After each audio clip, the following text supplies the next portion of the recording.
hello everyone.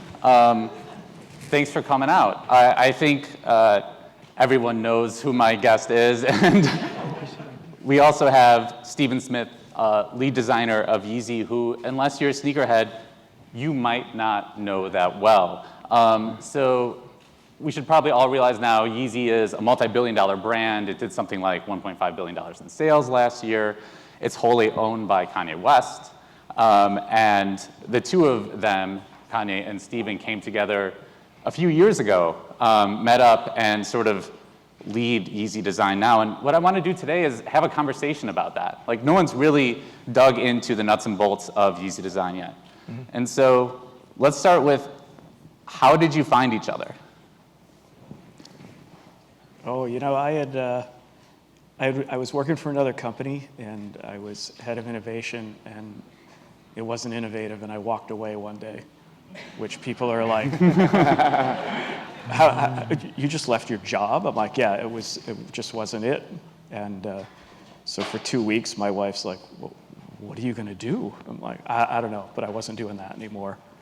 And then one night, the phone rang, and it was Ye, and it started from there. I looked at it as a blessing. You know, I was in kind of a dark place, and this hand reached out and pulled me to the light, and pulled me from the depths to the top. And it's been an amazing experience ever since. And I was just saying to Ye this morning, it's like the last time I was in New York was the time you flew me out to meet you in person the first time. So it's just been amazing. If I had known that you had just left your job, I wouldn't have spent 2 hours trying to talk you into coming to Yeezy.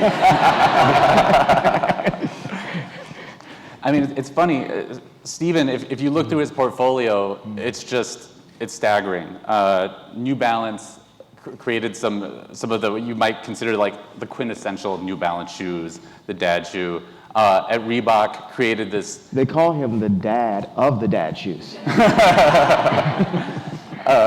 At Reebok, created something totally just different, and that looks like it's an anime-inspired film that you actually inflate with an external inflator, still sold today, as many designs are, and now Yeezy. Talk to me about the first design you did together, or how that process started. Well, you started going through all of your archives and sketches and pulling out. I remember these pictures. It was like the Tupperware, the bins of all my stuff. The bins of all those ideas, and it was a sketch with a soul with those circles on it that are now signature to the 700. And you know, what was the? I remember you said to me, like, did they ever make this? And I'm like, no. He goes, what the hell is wrong with them? You know, all this stuff is amazing. You know? Yeah. Let's make all the things you've always wanted to make that they were too stupid to make. And I'm like, let's go. And you know, the final design, it was Ye, myself, and a young Chinese kid, Ding. And for 48 hours straight, I'll never forget it, we passed sketches and Thank text. you for announcing Ding's name to the entire shoe industry. So, and so you can get all the calls. And so for 48 hours straight, he and I texted, emailed, whatever, sketches back and forth, and they were photoshopped, and I would redraw it, send it back to him, would take this part, put that part on it, mix it up, and it was like nothing I had ever done before, and it was just mind-blowing and exhausting. And finally I told Ye, it's like, dude, it's 2 o'clock in the morning, I'm old, I gotta go to bed. And out of it came that last one to me, and after 48 hours, boom, this thing came out, and it was an amazing experience, like nothing I had ever done before. And I'm like, yeah, this is cool. And that's that shoe you're wearing right now. Yeah. Yeah. Mm-hmm. And then when it dropped, I mean, the thing sold out in 6.5 minutes, which was incredible. I mean, who wouldn't want to be part of that magic, you know? And it's continued ever since. And we were before the movement, the resurgence of the dad craze, and there was a photograph of me wearing this shoe, really big version of the shoe that we showed in the season 5 fashion show, and this paparazzi is great sometimes because they caught me wearing the shoe a week before the Balenciaga show that had the triple S's in it. And it's often like me and Demna, the head designer of Balenciaga, have a similar spirit. And it's who's gonna get to the idea and bring it to the world beforehand. Like, if you remember, there was a paparazzi campaign that I dressed every girl up to look like my wife in the campaign. And then Balenciaga was working on it at the same time, and their campaign came out like 2 weeks later, and it was just the worst shame to the company that they had that they had got there afterwards. And then there's stuff one-to-one at the last Balenciaga show where I could show you one-to-one stuff in our office. I'm like, who's got cameras in our office? Who's seeing what we're doing? So, yeah.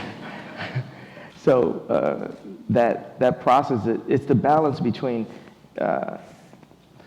really being diligent about making the best the product, because we don't put a timeline on things, but the idea of competition that's out there helps present a timeline for people, and it makes things be better and forces us as creatives to bring things to market, because Yeezy is the Apple of apparel. There hasn't been an Apple of apparel. There hasn't been that thing. It's like you want to think, you see like Frank come in with like a cool Uniqlo jacket, and you'll be like, wow, this is like the Apple of apparel. Then you go to Uniqlo, and it's like these weird dresses all over the place, and it's just like, this is not the way I picture it. Or, I worked at the Gap. When I was 16, I got fired for shoplifting, and I couldn't afford Abercrombie. I could afford Polo because it was, at Marshalls and TJ Maxx, it was like cheaper. But that way that Mickey Drexler made the Gap feel, and I'm really happy about this founder of Allbirds said about retail and the experience. Or like, me and my wife went to Dover Street last time we were in New York, and we went to Jacob the Jeweler, and it was just such a beautiful experience to be able to go back into these physical spaces in this world that's so like D2C and online, and it's just therapeutic just to see the way someone else laid out the clothes. And it's just like all these members of the industry are so important, the buyers and the shoppers and the sales clerk. I was a sales clerk. I was folding T-shirts at the Gap at one point. It's the entire experience from the Stephen Smith sketch to someone lining up for the Yeezys. It's amazing. Yeah. And you think about what we do, you think about what you did with Gap, it's like we create objects of desire. And if we don't love it, how could we expect anybody else to love it? No, I folded objects of desire. You are prolific designers together, though. You go through so much, and how does working at Yeezy compare to, Reebok or the time you spent at New Balance? You know what? The thing I love about Kanye is the rules are gone.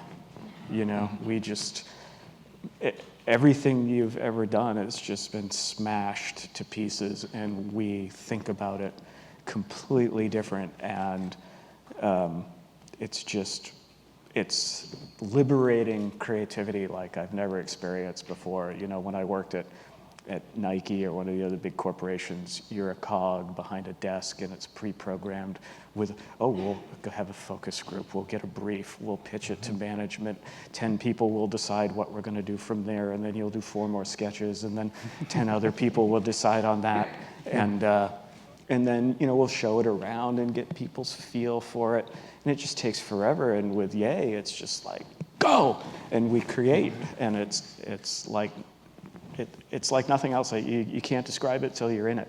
It's what I hear a lot talking to designers is design's about constraints, and so I hear sort of the opposite end of it. Or am I misinterpreting how you work in terms of removing rules? He'll put some constraints on us. What's some of those constraints? No laces. That's our new constraint. No stitching. Sunday service, having to tie my shoes 7 times in the middle of service.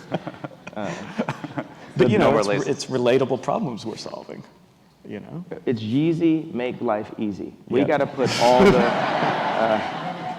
all the work in so you guys don't have to put the work in, even as we think about the way colors work together, the way I was sitting, my wife's this morning taking a bath, and I'm literally reading to her the psychology of color. This is true, right? Like she's like trying to just take a bath. I'll read you some of it. This is what she has to hear in the morning. It kind of reminds me of, what is that Wes Anderson, The Grand Budapest Hotel?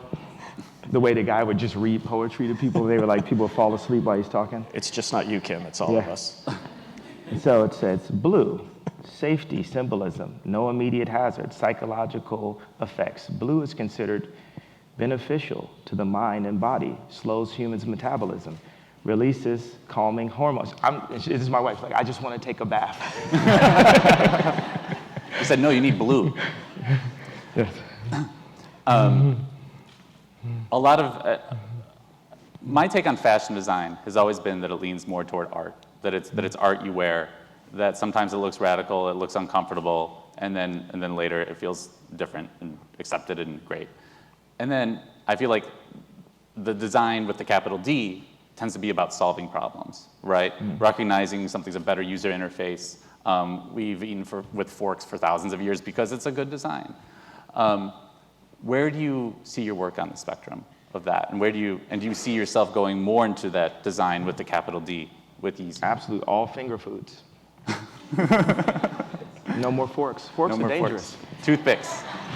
I don't know anything about toothpicks, but yeah, it's, Da Vinci, a lot of people, I'm 42 years old, a lot of other greatest of our artists of all time, at age 40 say, I'm tired of doing what everybody wants me to do. And Da Vinci's like, I'm tired of painting these portraits for the rich elite women, and I want to go and do bridges.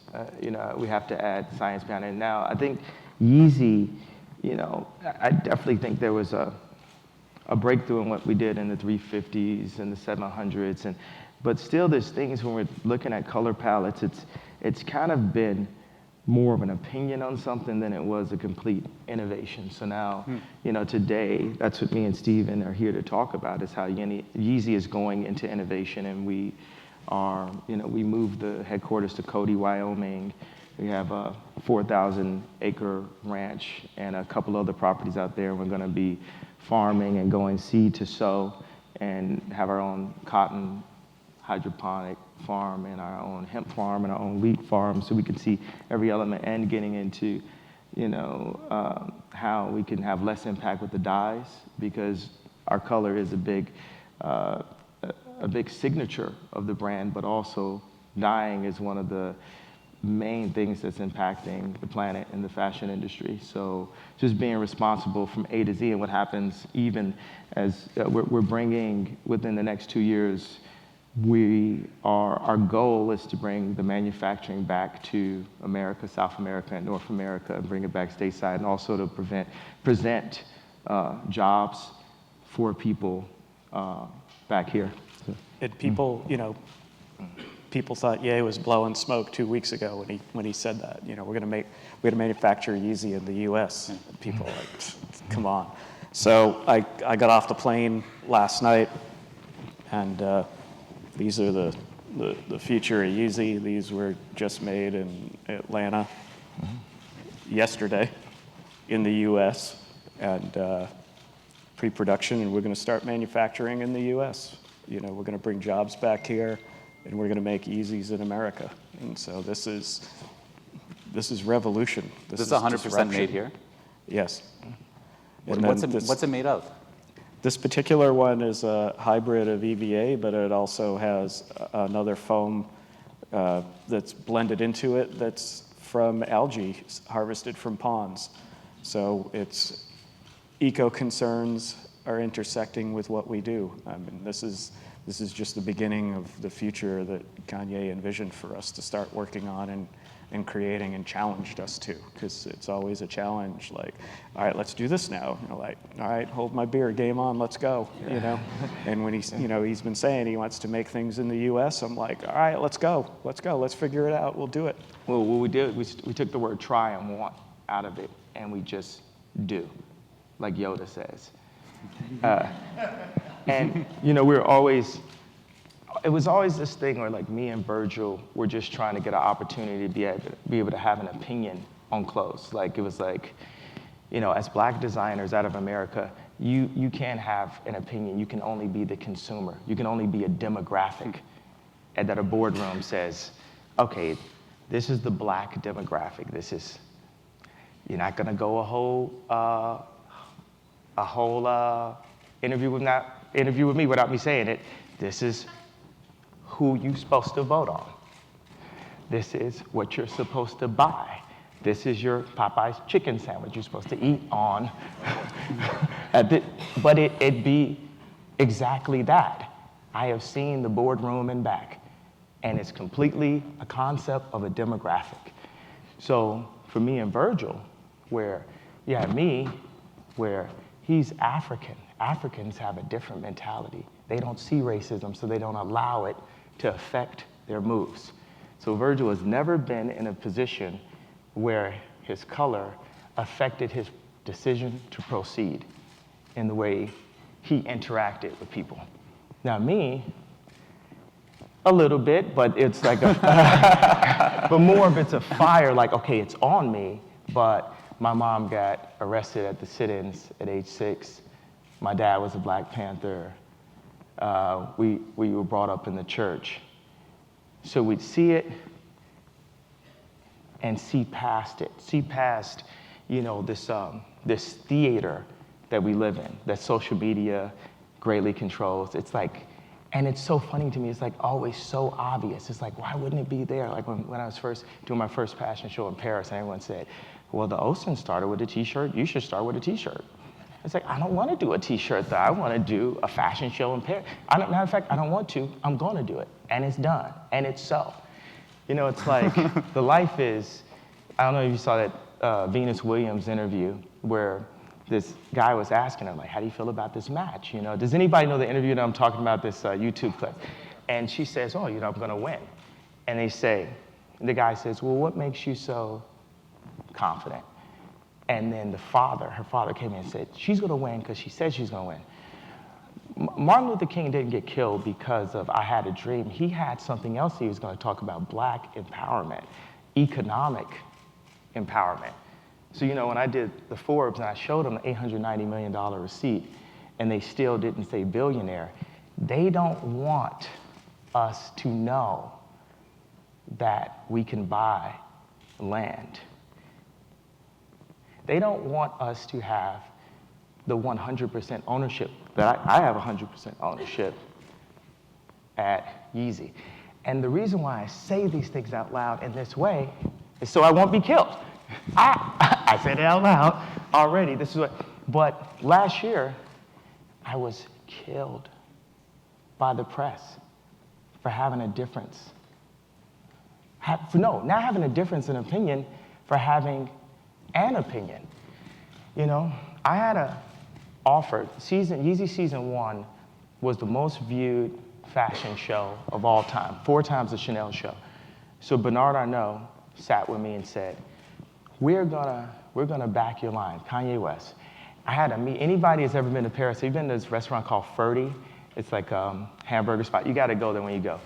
So I got this deal with Louis Vuitton, and I'm in the back of Ferdy about to do the Kanye West line, and my designers were going to be, and they're sitting next to me. Stefano Pilati and Haider Ackerman are going to be the head designers. Does anybody know Stefano from YSL? And I'm talking that. Think about that. It's me, Stefano, and Haider. That's going to be chic on chic on chic on chic on chic. It's going to be the highest level taste, sensibility, stitching, double stitch top system,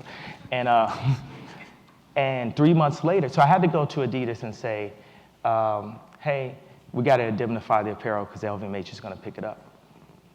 So 3 months later, Alexander calls me, who I'm still friends with, Bernard's son, says, at the board, they pulled on the deal.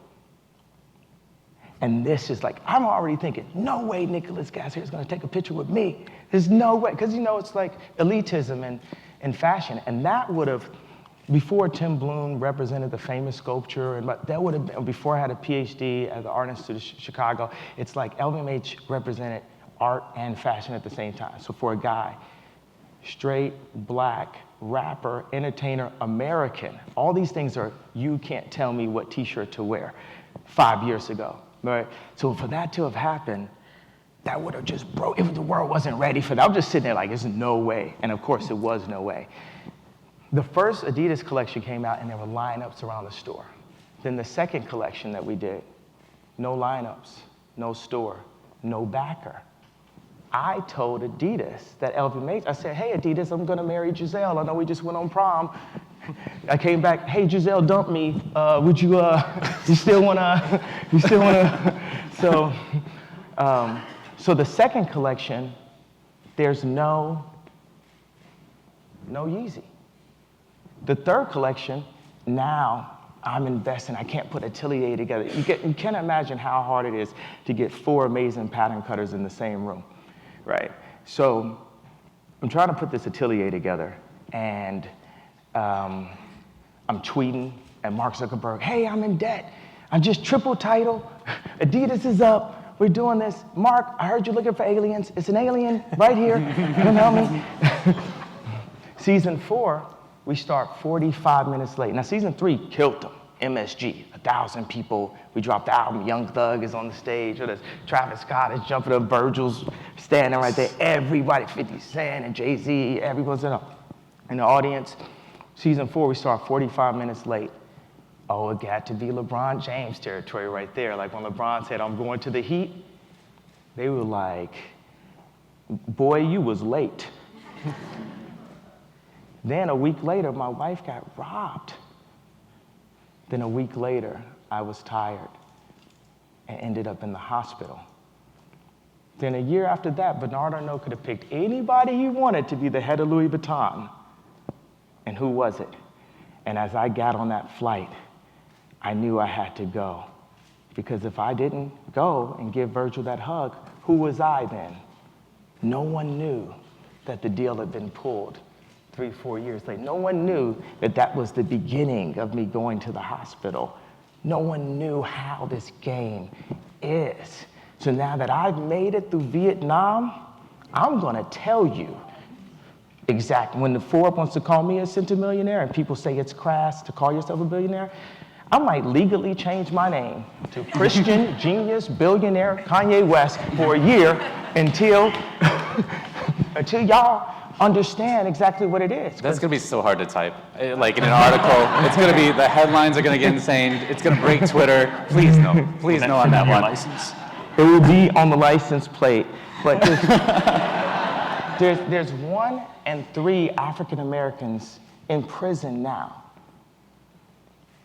There's a gentleman in jail in Houston, Rodney Reed, that all the evidence says that this guy didn't do it, and he's supposed to be executed in 30 days.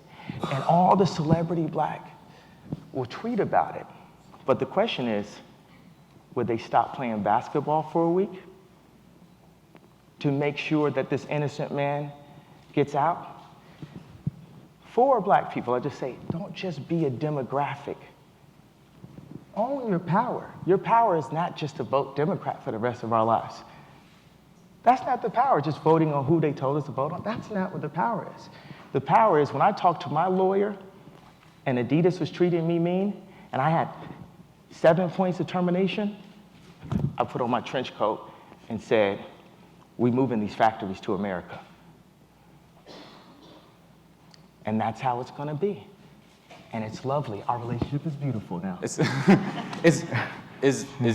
Yeezy made it, like the 350, for instance, is that something you're going to be able to bring here?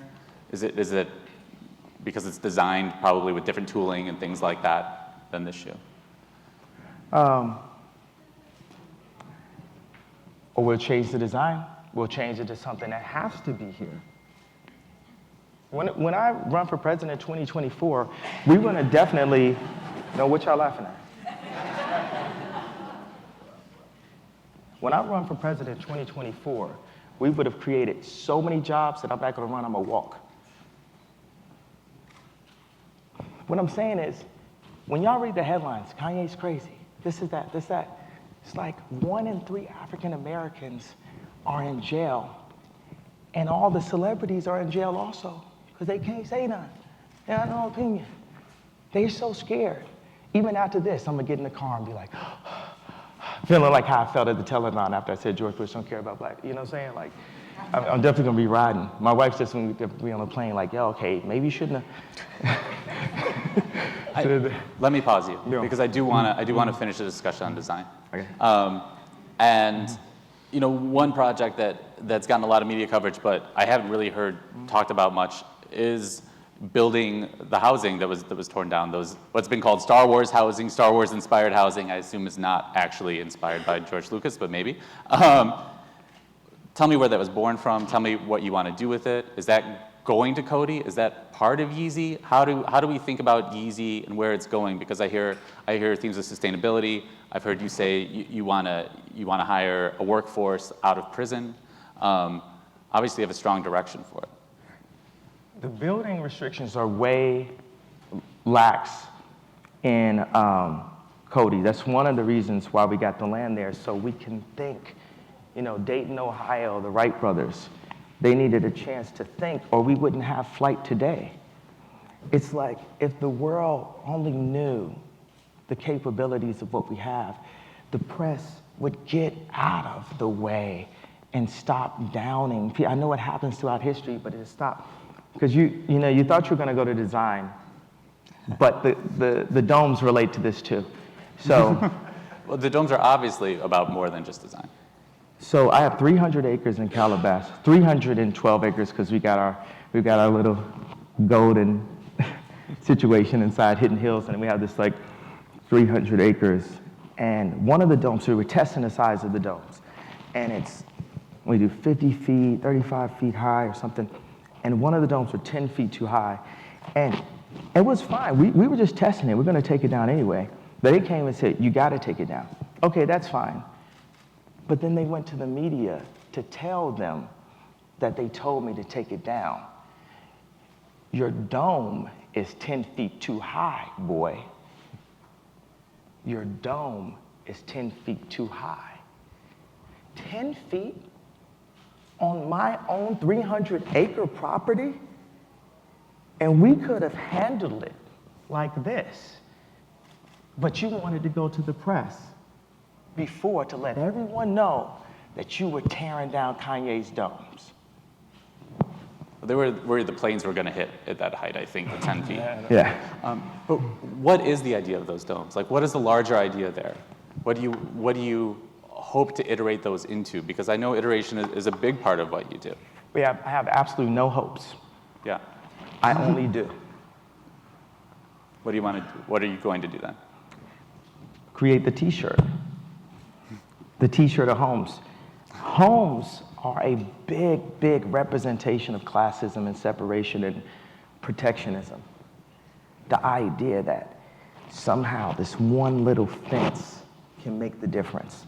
This gated fence can make the difference, and say, this person hasn't made it in life, I made it in life, so I need to be behind this gate right here.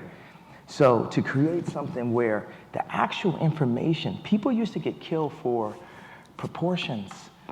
You know, proportions were sacred, not a Gucci logo, because the proportions give us the space to maximize who we are. We are God's iPhone. We are God's machines. He created us. So if the iPhone had its choice, he'd probably say, I only want to just lay on my back, charge up all day long. I don't want any of this extra. I'm not going to name any other brands that are in the iPhones, Apple store. I'm not going to drop.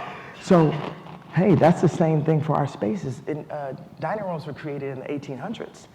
They're not needed. What is a dining room? Why you gotta have a dining room in your house? So I'm very primitive in the way I think, very singular idea. 3,000 years ago, like Rome was our original Silicon Valley. A lot of the information is just, even electricity, you know, Commonwealth Edison, they did this. The same thing you guys see happening to me was happening to Tesla.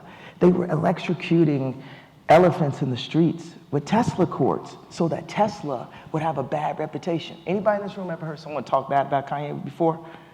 Now, when you sit here and you're like, man, you know, maybe this man should keep going. Maybe we don't understand everything he's doing, everything he's saying. Maybe we should just stop giving him a hard time and give him an opportunity to change something. Electricity is a very trendy form of power.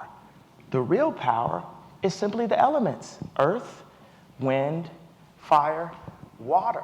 And through civil engineering, we can engineer a maximum existence for ourselves as human beings, as God's machines. But we're so in the box of this. Do you realize, like, this right here is like playing with dirt. This is the real thing right here. We have telepathic abilities. That's a headline they could use to try to down this whole thing, right? But but don't we feel each other? That is a telepathic ability that the green and black matrix numbers cannot control. Do not be afraid of numbers. How many people are afraid of what they're, how much you're gonna get paid this week, and can you cover Christmas? Can you cover rent? Do not let the numbers control you. That is 50 people trying to control 1 billion. Do not let media and numbers control you. Jesus Christ has already won the victory. I'm gonna implement my opinion in that. And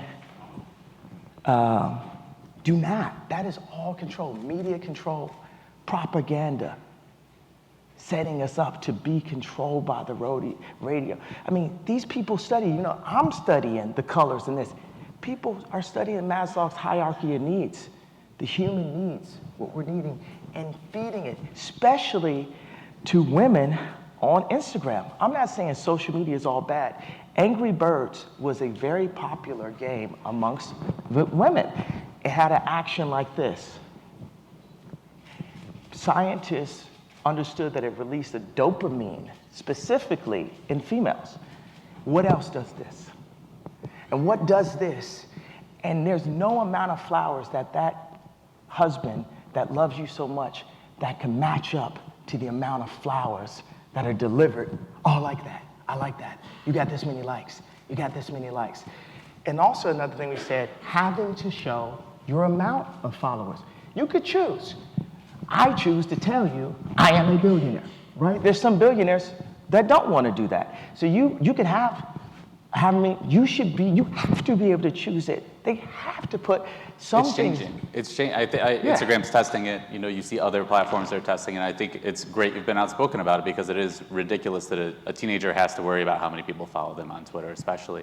I guess just to bring this back to Yeezy for probably a closing thought is. This is what Yeezy is. You're talking. I love it. You're talking to a founder. Yeah. This is the founder conversation. What Yeezy is in product design, in urban planning, Yeah. in whatever else you want to tackle. We don't want to. We will. And we are. But that is the thought that goes into this. It's not, should we do street strings? It's like, picture these domes that I'm talking about. Picture these homes. Picture this world that we're talking about with the 4 elements, and understanding the most healing medication possible is love. The greatest things that humans have is each other. We need to be close to each other. But industry has designed cities where the house has to be a certain amount of distance from the school and a certain amount of distance from your job, so that you have to get in the car or take public transportation. And the world is set up to make us feel like we want to have less children, when children is the greatest thing and the closest thing to God that we have. So we have to re-engineer the cities. When I see New York, it's things I definitely like about it. I love New York. But then I also picture I Am Legend. Once people understand the value of fresh air, look at this. We have real light out there and real air, but we're using air conditioning and artificial light. That's just retarded. And I'm sorry, I can't say that word anymore. It's like, but, and then we'll go into, this thing happened in politics, and this thing, the media will shift you in every way you can. I say, MIT, wake up. The kids in MIT, you can do it, but you're focusing on things that are too small. I just gave you the blueprints. This is why the guy who made M. Night Shyamalan made Glass, to let everyone know that they're superheroes. And that was the whole thing. At the end of the movie, he had to show all the superheroes climbing up the side of the wall. So today, you just saw someone climb up the side of the wall. I went from $53 million in debt, considered to be crazy, discriminated against in music, in fashion, in business, in apparel. And I'm coming to you today saying we have our own farms.